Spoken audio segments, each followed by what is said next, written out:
চালক আমার সম্মানিত বড় ভাই মোহাম্মদ আব্দুর রহিম, আরো বসে আছেন অত্র এলাকা থেকে আগত নাম না জানা অন্যান্য মসজিদের ইমাম ও খতিব আয়াম্মায়ে মাসাজিদ। সম্মুখ সমহরে বসে আছেন দিনদার পরেজগার মুত্তাকি ভাইরা, পর্দার অন্তরালে অবস্থানরতা মা ও বোনেরা, আইন শৃঙ্খলায় নিয়োজিত পুলিশ প্রশাসনের ভাইরা, সম্মানিত সাংবাদিক বন্ধুগণ, সকলের প্রতি রইল আন্তরিক সালাম। আসসালামু আলাইকুম ওয়া রাহমাতুল্লাহি তাআলা ওয়া বারাকাতুহু। সেই মহান রব্বে করিমের দরবারে অবনত মস্তকে দ্বিধাহীন চিত্তে দ্ব্যর্থহীন কণ্ঠে আমরা সকলেই সমস্বরে শুকরিয়া দান আদায় করছি এজন্য, যিনি মাগরিবের নামাজের পর থেকে শুরু করে নিয়া এখনো মুহূর্ত পর্যন্ত দুনিয়াবি একটি জান্নাতের অংশে আসবার, বসবার, কিছু কথা শুনবার ও বলবার তৌফিক দান করেছেন। এজন্য আমরা সকলেই শুকরিয়া দান আদায় করছি বলে আলহামদুলিল্লাহ। রব্বানা লাকাল হামদ হামদান কাসীরান তাইয়িবান মুবারাকান ফীহি। এক অঙ্গুলি আকাশের দিকে উঁচু করে বলুন প্রশংসা করলাম কার? সবাই বলুন প্রশংসা করলাম কার? প্রশংসা করব কার? প্রশংসা করলে বাড়িয়ে দেন কে? আর প্রশংসা না করলে ছিনিয়ে নেন কে?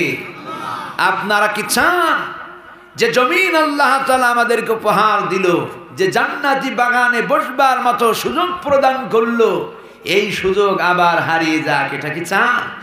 সুতরাং এটা যদি না চান তাহলে সর্বাবস্থায় প্রশংসা করতে হবে কার?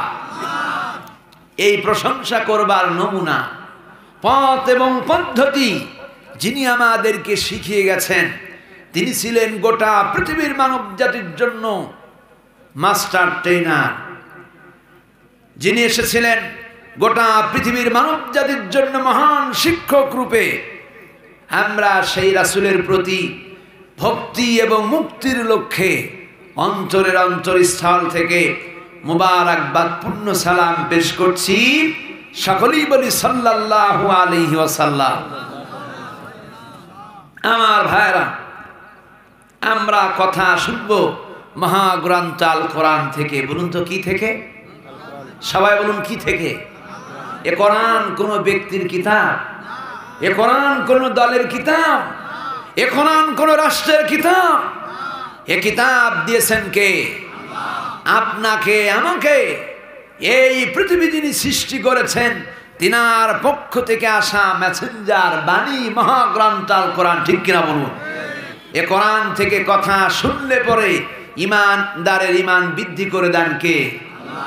আর এই কোরআন শুনলে পরে মুমিনের যেমন ইমান বৃদ্ধি পায়, মুমিনের বিপরীত পক্ষে যারা আছে তাদের কলিজায় কি লেগে যায়? আমরা কি সকলেই মুমিন? এই ময়দানে মুমিন আছেন কে? হাত উঁচু করে দেখা। আল্লাহ কবুল করুক বলে আমিন। সুসংবাদ দিয়ে দেই, আল্লাহ তাআলা পরকালে যখন বান্দাদেরকে জান্নাত দিবেন, শুধুমাত্র কেবলমাত্র মুমিন মুত্তাকিদেরকে জান্নাত দিবেন। বলেন সুবহানাল্লাহ। তাহলে পরকালীন জান্নাতে যেতে হলে মুমিন হতে হবে। কি হতে হবে? সেই ময়দানে হযরত আদম আলাইহিস সালাম থেকে শুরু করে নিয়া শেষ নবীজির শেষ উম্মত পর্যন্ত সকলেই উঠবেন, কিন্তু ওই ময়দানে সকলেই কি জান্নাতে যেতে পারবেন? অনুরূপ ভাবেই আজকের এই দুনিয়াবি জান্নাতের অংশে এই গ্রামে এলাকায় অসংখ্য গণিত মানুষ আছে, সব মানুষেরা এই ময়দানে আসতে পারবে না। ফয়সালা কার? সবাই বলুন কার? আপনাদের যেমন দুনিয়ার জান্নাতে আসার নিয়ত ছিল, আপনি নিয়ত করেছিলেন, এখানে আসবার হিম্মত দিলেন কে? পরকালীন জান্নাতে যাওয়ার জন্য যদি কারো নিয়ত থাকে, স্বপ্ন থাকে, সেই পরকালীন জান্নাতে যাওয়ার সুযোগ করে দিবেন কে? দুনিয়ার জান্নাতকে যারা মূল্যায়ন করে না, পরকালীন জান্নাতকে তারা কখনো মূল্যায়ন করে, এটাকে বিশ্বাস করা যায়? আমরা এখন বসে আছি কোথায়? সবাই বলেন কোথায়? জান্নাতের বাগানে। গত বছর আমি এসেছিলাম, যেখান থেকে আলোচনা রেখেছিলাম সেই ধারাবাহিকতা রক্ষা করব ইনশাআল্লাহ। বলি ইনশাআল্লাহ। কথা বলাবেন কে? যতটুকু কথা বলবো কোরআন দিয়া হাদিস দিয়া শুনবেন তো। কোনো কিচ্ছা কাহিনী বলবার জন্য এখানে আহ্বান করা হয় নাই, আর আহ্বান করলেও আমরা ওইটা করবার পক্ষে নয়। কারণ এই পৃথিবীর মানব জাতিকে হাদায়াত দিতে পারে কেবলমাত্র একটি কিতাব, সেই কিতাবের নাম কি? সবাই বলুন কি? এই কিতাবের জ্ঞান অর্জন করা প্রতিটি মুসলিম নারী এবং পুরুষের জন্য কি? সবাই বলেন। এই কিতাব দৈনন্দিন পাঠ করা নফল, বলুন তো কি? কিন্তু এই কোরআন যদি কেউ পাঠ করে তাহলে সেটা শ্রবণ করা ওয়াজিব। সবাই বলেন কি? এখন আমি কোরআন থেকে পাঠ করব, আপনারা যিনারা শুনবেন, আমার পাঠ করার চাইতে আপনাদের শোনার গুরুত্ব কম হতে হবে না বেশি? কোরআনের আয়াত যদি আমি পাঠ না করি কোনো গুনাহ হবে না, কিন্তু কোরআন থেকে যখন আলোচনা শুরু করব, আপনারা যদি কোরআনের আলোচনার মধ্যে কথা বলেন, বাদাম সিবান, পান সিবান, এই লক্ষ্য ভ্রষ্ট হওয়ার কারণে আপনাদের আমল নামায় কি লেখা হবে? বলেন কি? পাপ লেখা হবে, গুনাহ লেখা হবে, বদামল লেখা হবে, কবিরা গুনাহ লেখা হবে। বলেন নাউজুবিল্লাহ। সুতরাং এখানে যতজন থাকবেন কেউ কোরআন থেকে অমনোযোগী হবেন না, ওয়াদা করেন। বলেন ইনশাআল্লাহ। সবাই বলেন ইনশাআল্লাহ। কারণ কোরআন যখন শুনবেন, এ কোরআন কোনো কবির লেখা কিতাব নয়। এ কোরআন কার? এ কোরআন কোন গণকের কিতাব নয়। হ্যাঁ বল। মতিয়ার ভাইয়ের আগমন, জনতা মতিয়ার ভাইয়ের আগমন, লো লো লো সালাম, মতিয়ার ভাই লো সালাম। আমি উঠি বসে যাই।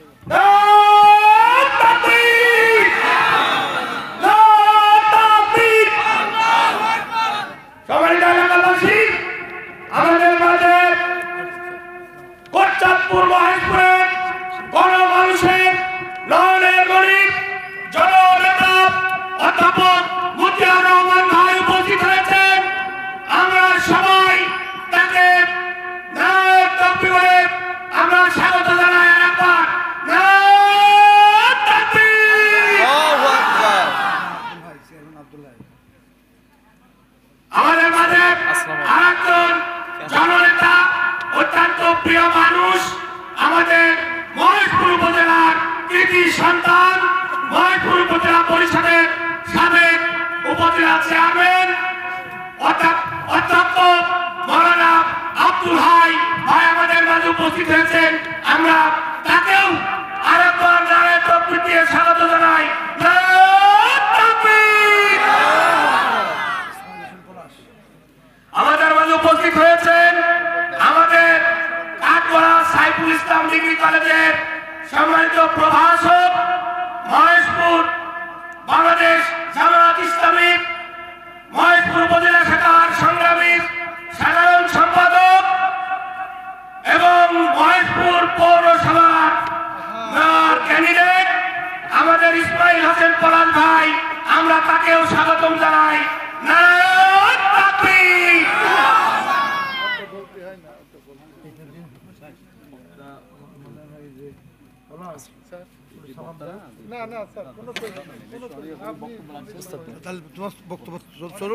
আপনি কথা বলেন। আমরা কথা আপনি আমার উস্তাদ, বাপ বসে থেকেছি। ঠিক আছে, বসলাম। শেষ করতে চাচ্ছেন না, উনি শেষ করলে হবে না। উনি তো শেষ করবেন। শেষ করার পরে সম্মানিত উপস্থিতি, আমি 5 মিনিট কথা বলবো। আমরা আমাদের মাঝে কিছুক্ষণ আগে আমাদের চৌগাছা উপজেলার বাংলাদেশ জামায়াত ইসলামের নেতৃবৃন্দ এখানে উপস্থিত ছিলেন। ওনারা আমাদের মাঝ থেকে বিদায় নিয়েছে। এখন আমাদের মাঝে মহেশপুর উপজেলার বাংলাদেশ জামাত ইসলামের নেতৃবৃন্দ উপস্থিত হয়েছেন। এই পর্যায়ে যেহেতু সময় কম, আমি আমার ভূমিকা না বাড়িয়ে আমি সংক্ষিপ্ত শুভেচ্ছা বক্তব্য নিয়ে আসার জন্য বিনীতভাবে অনুরোধ করছি মহেশপুর উপজেলার বাংলাদেশ জামাত ইসলামী সম্মানিত সাধারণ সম্পাদক, সাবেক ছাত্র নেতা, রাজপথের লড়াকু সৈনিক, আমাদের প্রিয় ভাই ইসমাইল ভাই। না একটু সালাম দেন না, আরে সিনার দরকার আছে মানুষ কি ভাই বক্তার আবার না ওই আউযু বিল্লাহি মিনাশ শাইতানির রাজিম বিসমিল্লাহির রহমানির রহিম। আজকের এই ওয়াজ মাহফিলের সম্মানিত সভাপতি, প্রধান অতিথি, প্রধান বক্তা সহ মঞ্চে উপস্থিত বিভিন্ন পর্যায়ের মেহমানবৃন্দ, ওলামায়ে কেরাম, সামনে উপস্থিত সম্মানিত সুধীমণ্ডলী, পর্দার আড়ালের মা ও বোনেরা, সকলকে সালাম, আসসালামু আলাইকুম ওয়া রাহমাতুল্লাহি ওয়া বারাকাতুহু। অনেক রাত প্রধান বক্তা আলোচনা করছিলেন এবং ওনার আলোচনা হবে এখনো সামনে ইনশাআল্লাহ। আমাদের স্যার রয়েছেন, সাবেক উপজেলা চেয়ারম্যান রয়েছেন। আমি এই প্রোটোকলে বিশ্বাসী না, এটা আমি পছন্দ করি না। তারপরে আব্দুর রহিম ভাই বললেন বিদায়, আপনাদেরকে সালাম দিয়ে বিদায়। আসসালামু আলাইকুম ওয়া রাহমাতুল্লাহ। ধন্যবাদ। আমাদের ছোট ভাই, আমাদের আওয়ালের প্রচেষ্টায় আজকে এই যদুনাথপুর আরো একবার স্বাধীন হয়েছে বলে আমি মনে করি। এই আলিশা যদুনাথপুর আরো একবার স্বাধীন হলো, কারণ এইরকম এই স্বাধীনতার পরে দুই উপজেলার নেতৃবৃন্দ এক জায়গায় আর কোনোদিন আমরা দেখিনি। দেখেছেন নাকি আপনারা? সঙ্গে তো উপস্থিতি, এই জন্যই সময় নেব। আজকে একটু কথা শুনবেন, আমাদের মেহমান বৃন্দ আছেন। এ পর্যায়ে বক্তব্য রাখার জন্য বিনীতভাবে অনুরোধ করছি মহেশপুর উপজেলা পরিষদের সাবেক উপজেলা চেয়ারম্যান, জামাত ইসলামের নেতা অধ্যক্ষ মাওলানা আব্দুল হাই ভাইকে বক্তব্য নিয়ে আসার জন্য বিনীতভাবে অনুরোধ করছি। আলহামদুলিল্লাহ, আলহামদুলিল্লাহি রাব্বিল আলামিন, নাহমাদুহু ওয়া নুসাল্লি আলা রাসূলিল কারীম ওয়া আলা আলিহি ওয়া সাহবিহি আজমাইন। আউযু বিল্লাহি মিনাশ শাইতানির রাজীম। বিসমিল্লাহির রহমানির রহিম। সর্বপ্রথম শ্রদ্ধেয় মরহুমা ফাতেমা বেগম সহ এলাকার সকল মৃত ব্যক্তির রুহের মাগফিরাত কামনায় আয়োজিত আজকের এই দ্বিতীয় বার্ষিক ওয়াজ মাহফিল, এই মাহফিলের সম্মানিত সভাপতি জনাব মাস্টার মোহাম্মদ নাজিম উদ্দিন, আজকের অনুষ্ঠানের সম্মানিত প্রধান অতিথি আমার শ্রদ্ধাভাজন বড় ভাই, বাংলাদেশ জামাত ইসলামীর কেন্দ্রীয় মজলিসের সদস্য, আগামী জাতীয় সংসদ নির্বাচন 2003 আসন মহেশপুর কোটচাঁদপুর থেকে নির্বাচনে প্রতিদ্বন্দ্বিতা করার জন্য জামাত মনোনীত প্রার্থী বড় ভাই অধ্যাপক মতিয়ার রহমান সাহেব, আজকের অনুষ্ঠানের আরো নেতৃবৃন্দ যারা এসে চলে গেছেন, চৌগাছার ভাই গোলাম মোর্শেদ এসেছিলেন, উনি এসেছিলেন, ওনাকে আমি স্মরণ করছি। আজকে প্রধান বক্তা বক্তব্য রাখছিলেন, গোস্তাকি মাপ চাওয়ার জন্যই বলবো হযরত মাওলানা রুহুল কুদ্দুস সাহেব, ওনার একটু বসে গেছেন, উনি এরপরে বক্তব্য রাখবেন। যেহেতু ভাই সব আমরা এসেছি, সৌজন্যতার সাথে দু একটা কথা বলে আমরা চলে যাব, নিরিবিলি আপনারা বক্তব্য শুনবেন। আমাদের ইসমাইল হোসেন পলাশ পৌর মহেশপুর উপজেলার সম্মানিত সেক্রেটারি, অন্যান্য নেতৃবৃন্দ, আমাদের প্রিয় ভাই জনাব আব্দুল মান্নান সাহেব এবং সম্মানিত সুধী মণ্ডলী, এলাকার যুবক ভাইরা, পর্দার অন্তরালের মা এবং বোনেরা এবং সর্বপর্যায়ের উপস্থিতি, আসসালামু আলাইকুম ওয়া রাহমাতুল্লাহি ওয়া বারাকাতুহু। আমি 5 মিনিটের ভিতরে কয়েকটি কথা বলে বক্তব্য শেষ করব। দেখুন, আরেকটা মাহফিলে একই কথা বলে এসেছি, আমি সেটাই বলছি। সেটা হচ্ছে যে আমরা জন্মসূত্রে মুসলমান হওয়ার কারণে মুসলমানিত্বের সম্পর্কে যে ধারণাটা, তার যে গভীর ভালোবাসা, এটা আমাদের কম আছে। কারণ বাবা মা যদি কোনো সম্পদ রেখে যায়, 20-50 বিঘে 150 বিঘে সম্পদ রেখে গেলে তার প্রতি সন্তানের যে মায়া মহব্বত থাকে, আর যে সন্তান নিজে আয় করে একটা সম্পদ সংগ্রহ করে, জমি জমা কেনে, এখানে কিছু পার্থক্য আছে না বলেন তো? পার্থক্য আছে। যে নিজে টাকা পয়সা খরচ করে জমি কেনে, সেই জমি কখনো সে নষ্ট করে না, কিন্তু বাবার রেখে যাওয়া অনেক সম্পদ ওইগুলোই মানুষ কাছে কেনা বেশি করে। তো আমাদের ইসলামটা পৈতৃক সূত্রে প্রাপ্ত, মানে চলে আসার প্রক্রিয়ায় আমরা মুসলমান হওয়ার কারণে আমরা না জানি মুসলমান কাকে বলে, না ইসলাম জানি, না ইসলাম পালন করি, কোনটাই আমরা সঠিকভাবে পালন করতে পারিনি, আমরা জানতেও চাই পারিনি। আমি যেটা বলছিলাম যে আজকে এখানে আপনারা এসেছেন, যদি মনে করেন এই এলাকায় মিজানুর রহমান আজহারির মতো একটা জনপ্রিয় ওয়াইজিন আসে, এটা যশোর এসেছিল, এরকম আসে, তাহলে এখানে কি লোকজন করা হবে নাকি? কত লোক হবে বলেন? জায়গা দেওয়া যাবে? জায়গা দেওয়া যাবে। আবার কয়েকদিন পর যদি এই মাঠে এলাকায় আবার ধরেন বাংলাদেশের জনপ্রিয় কণ্ঠশিল্পী, চিত্র জগতের নায়িকা রুনা লাইলা হোক, অথবা সাবিনা ইয়াসমিন হোক, অথবা এরকম কোন সেলিব্রিটি, কোন শিল্পী যদি আসে, মমতাজের মতো লোক যদি আসে, লোকজন হবে? লোক কম হবে না বেশি হবে? বেশি হবে। তাহলে ওখানেও লোক বেশি হবে, এখানেও লোক বেশি হবে। মিজানুর রহমান আজহারির মাহফিলে যারা যাবে তারা মুসলমান, আবার ওইখানে যারা যাবে তারাও মুসলমান। এই মাহফিলে যারা আসবে তাদের একটা অংশ, উল্লেখযোগ্য অংশ ওইখানেও যাবে। যাবে কিনা বলেন? যাবে? যাবে, সব জায়গায় যাবে। এখানে টুপি মাথায় দিয়ে আসবে, আর ওইখানে টুপি বিহীন যাবে, পার্থক্য এইটুকু। তাছাড়া সবই একই মানুষ, সব জায়গায় চলে যাবে। হাতে গোনা কিছু লোকজন একেবারে পরকাল নিকটে যার হয়ে গেছে এরকম, তারা বাদে আর অধিকাংশ লোক অনেক চলে যাবে। বিষয়টা এরকম যে আমরা আল্লাহকে খুশি করতে রাজি আছি, আবার শয়তানকেও খুশি করতে রাজি আছি। এটা হলো আমাদের কালচার, এটা আমাদের ধর্মীয় দৃষ্টিভঙ্গি। আমরা এরকম যে ইসলাম শুধু আলোচনা চর্চার মধ্যে সীমাবদ্ধ রেখেছি। চর্চাটা এই যে আমাদের ওয়াজ মাহফিল হবে, সেখানে ইসলামিক সংজ্ঞা আমরা বলবো, আমরা মিলাদ মাহফিল, মসজিদের আলোচনা, বিভিন্ন সভা সমাবেশ, সিম্পোজিয়াম, সেমিনার, সব জায়গায় ইসলামের সংজ্ঞা নিয়ে আমরা ব্যস্ত থাকি। ইসলাম এইটা, ইসলাম ওইটা, সেটা, এগুলো আমরা বলে থাকি। কিন্তু ইসলামের প্রকৃত রূপটা কি সেটা আমরা আজ পর্যন্ত দেখিনি, দেখার চিন্তাও আমাদের নেই।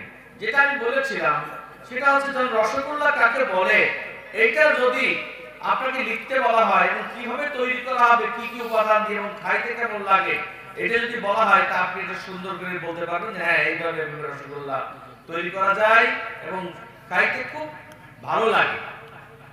কিন্তু আরেকটা লোক লিখতে পারেনি, কিন্তু সে পোড়াপাড়ার বাজার থেকে রসগোল্লা কিনে এসে খাইছে, আর আপনি খাননি, কিন্তু আপনি লিখতে পারেন ভালো। আচ্ছা, রসগোল্লা সম্পর্কে ভালো ধারণা কার কাছ থেকে পাবেন এখন বলেন? একটা লোক কিনে খেয়েছে আর একটা লোক খায়নি, কিন্তু রসগোল্লা লিখতে পারে ভালো। তাহলে কার কাছ থেকে আপনি রসগোল্লার ধারণা নেবেন?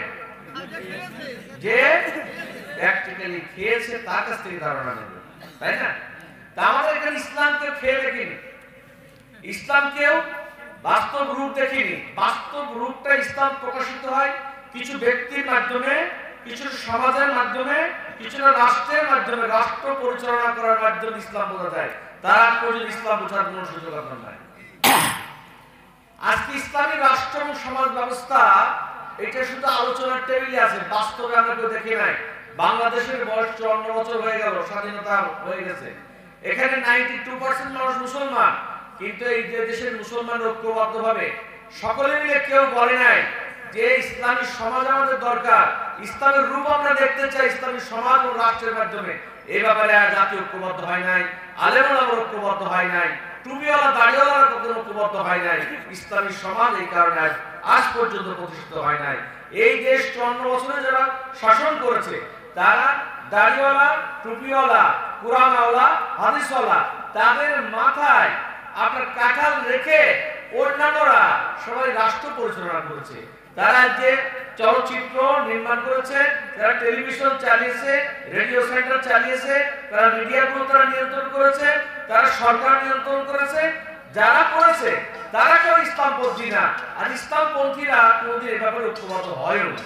এই জন্য আজকে 54 বছর পর এসে নতুন করে ভাবনা আমাদের ভাবতে হবে যে আমরা ইসলামী সমাজ আসলে চাই কিনা, না শুধুমাত্র বক্তৃতা দিয়ে চলে যাব, শুধু ওয়াজ করে আমাদের জীবনটা পার হয়ে যাবে। এই জীবনে কখনো আপনি ইসলামী সমাজ আপনি দেখতে পাবেন না।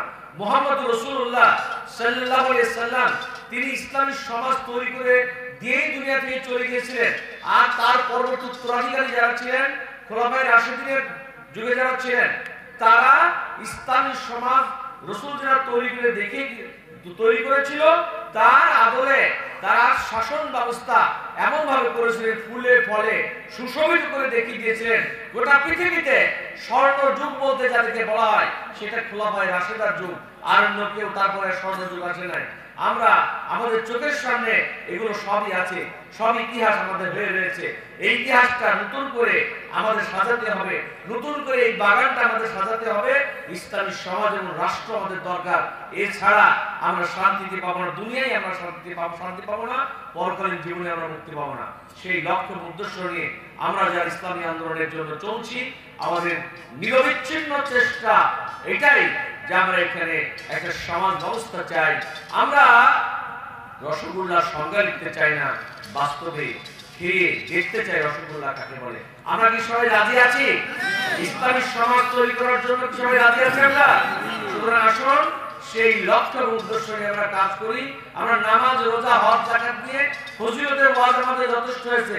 আমাদের দেশের মানুষ সুদের অঙ্ক জানে, আমাদের নিউ জেনারেশনরা অঙ্ক করা সুদ কিভাবে করতে সেটা জানে, কিন্তু যাকাতের অঙ্ক কেউ জানে না, কারণ যাকাতের অঙ্ক আমাদের সিলেবাসে নাই, রাষ্ট্র ব্যবস্থা আমাদের সেটা তৈরি করেনি। যার কারণে যাকাত সম্পর্কে সাধারণ মানুষ তো দূরের কথা, আলেম ওলামারাও সঠিকভাবে বলতে পারবে না যাকাত কি জিনিস। আজকে আমরা ইসলামী সমাজ এবং রাষ্ট্র বলতে এটাই বুঝি, ইসলামী সমাজ হলে চোরের যত চোর আছে সব হাত কেটে সব শেষ হয়ে যাবে, ডাকাতের পা কেটে শেষ হয়ে যাবে। আর ইসলামী সমাজ হওয়া মানে সবাই ফাঁসির মঞ্চে চলে যাবে, কল্লা কাউরি থাকবে না, এরকম একটা দুঃসহ অবস্থা সম্পর্কে আমরা জানি। আসলে এইগুলো এইভাবে নয়, দরকার হচ্ছে ইসলামী সমাজ বলতে চাই এমন একটা সমাজ ব্যবস্থা, যে সমাজ ব্যবস্থা কার্যকর হলে এখানে চুরি করার লোক খুঁজে পাওয়া যাবে না, ডাকাতি করার লোক খুঁজে পাওয়া যাবে না। চুরি কেন করে মানুষ? চুরি এই জন্য করে যে তার অভাবের কারণে, দারিদ্রতার কারণে, আর কিছু মানুষ স্বভাবের কারণে।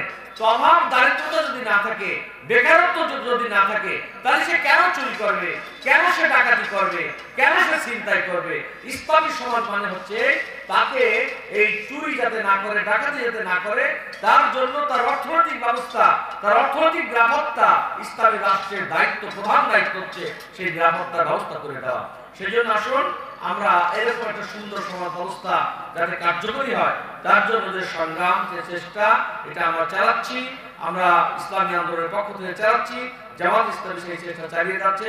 আগামীতে যে নির্বাচনগুলো হবে, জাতীয় সংসদ নির্বাচন হোক, স্থানীয় নির্বাচনগুলো যে পর্যায়ে হোক না কেন, সর্বপর্যায়ে ইসলামী ব্যক্তিত্বরা যারা আছে তাদের হাতে যদি আমরা সমাজ এবং রাষ্ট্রের দায়িত্ব তুলে দিতে পারি, তাহলে আমরা অন্যান্য অবস্থার চাইতে আমরা একটা ভালো অবস্থায় যেতে পারবো। আমি আপনাদেরকে সেই পথে এগিয়ে আসার উদাত্ত আহ্বান জানিয়ে, সকলকে ধন্যবাদ জানিয়ে আমি আমার বক্তব্য শেষ করছি। খোদা হাফেজ, বাংলাদেশ জিন্দাবাদ। ধন্যবাদ সকলকে। আসসালামু আলাইকুম। আলহামদুলিল্লাহ, এ পর্যায়ে আমাদের সামনে শুভেচ্ছা বক্তব্য নিয়ে আসছেন মোরচাদপুর মহেশপুর গণমানুষের নয়নের মণি, জননেতা জনাব অধ্যাপক মতিয়ার রহমান। আলহামদুলিল্লাহি রাব্বিল আলামিন ওয়াসসালাতু ওয়াসসালামু আলা আশরাফিল আমবিয়া ওয়াল মুরসালিন ওয়া আলা আলিহি ওয়া সাহবিহি আজমাইন।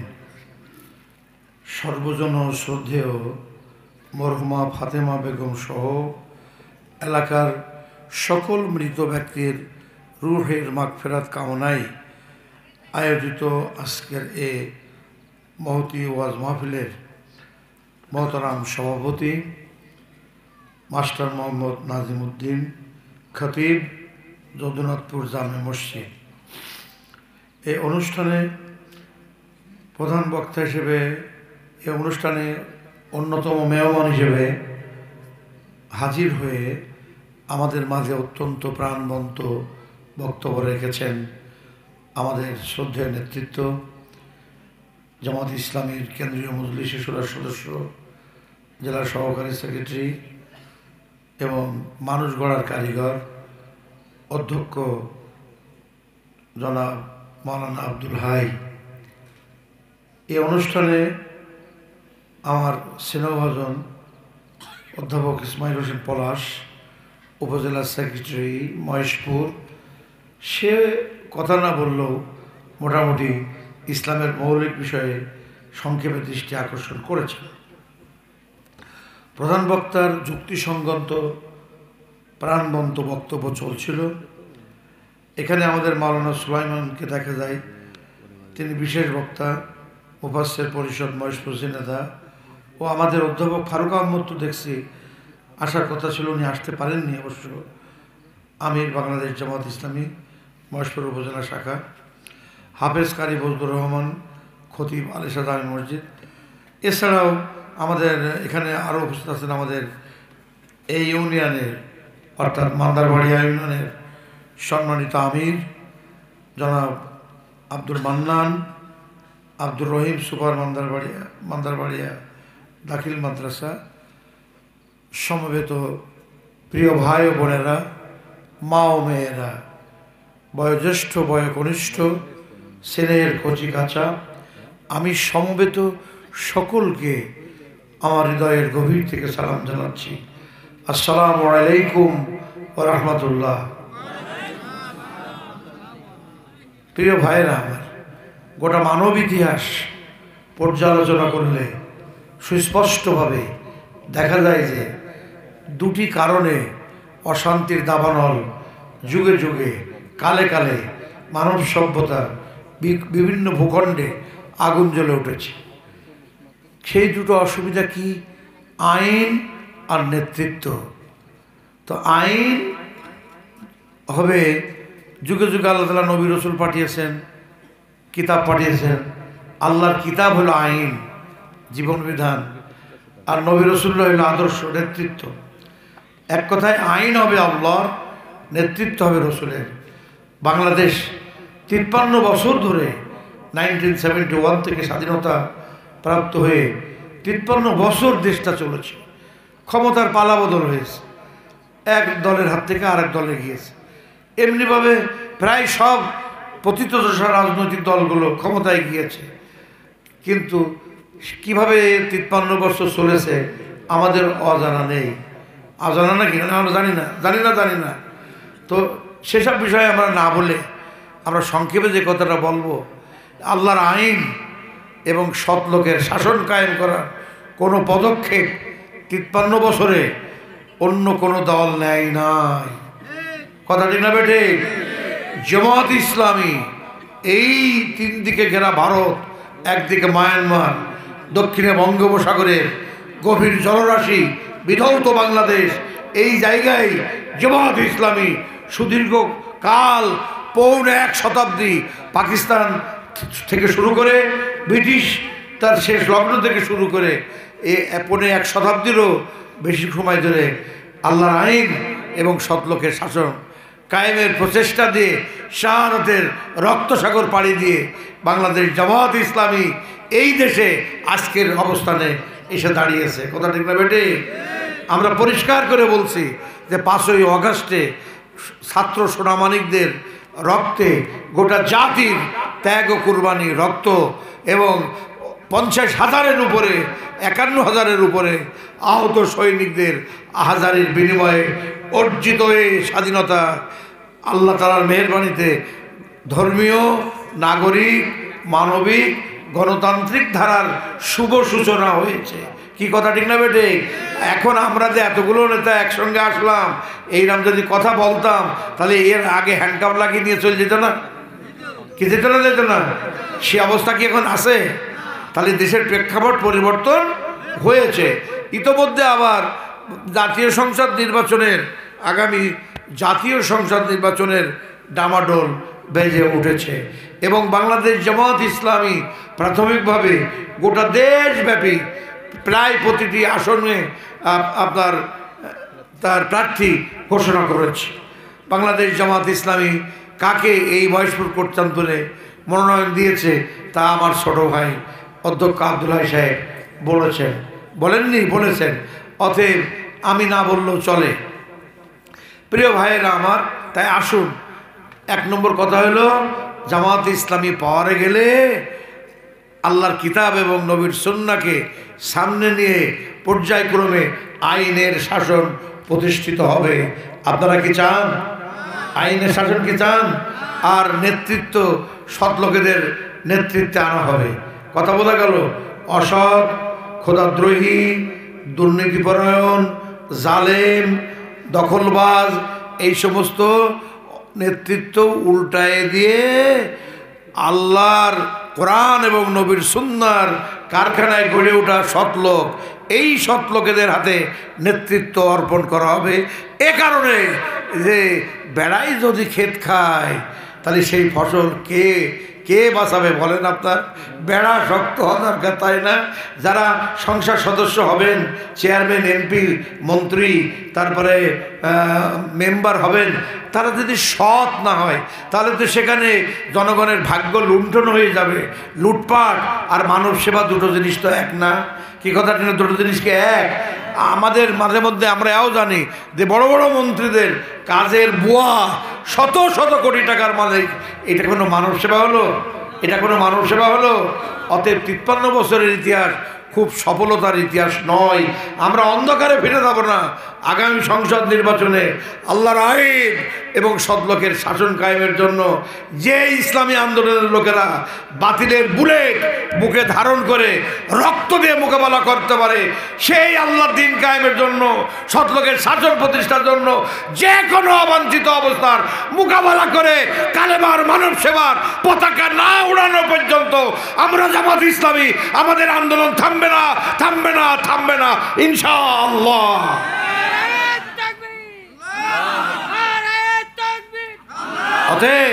অতএব পত্র পত্রিকা মিডিয়াতে বিভ্রান্তিকর বক্তব্য পেয়েছেন তো, অসার, অসংলগ্ন, রাজনৈতিক উদ্দেশ্য প্রণোদিত বক্তব্য দিয়ে জামাত ইসলামীর অগ্রগতিকে 1 ইঞ্চিও থামানো যাবে না।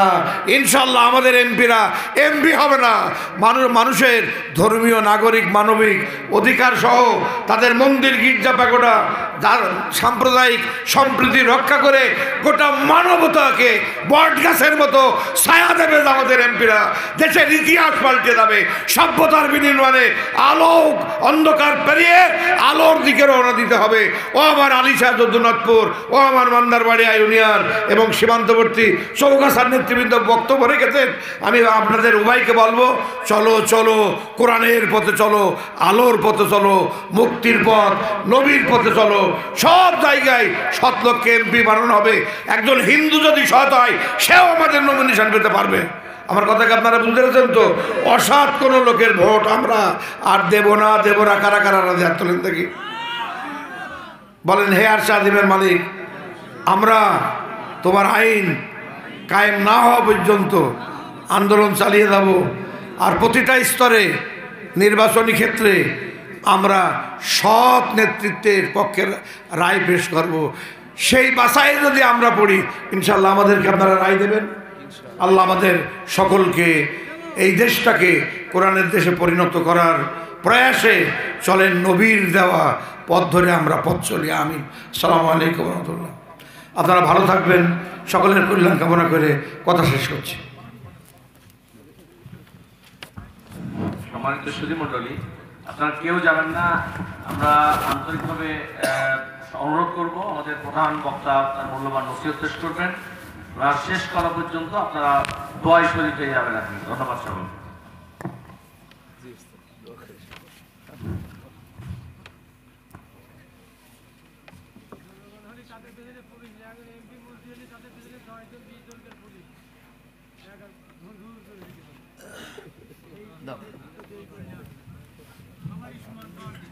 মুছে দিয়েছি,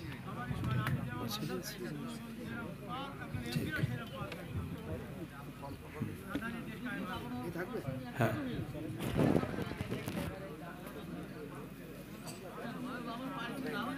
আমরা মহান রব্বে কারীমের নামে শুভ সূচনা করছি। যিনি হেন মুহূর্ত পর্যন্ত আমাদের সম্মানিত অভিভাবক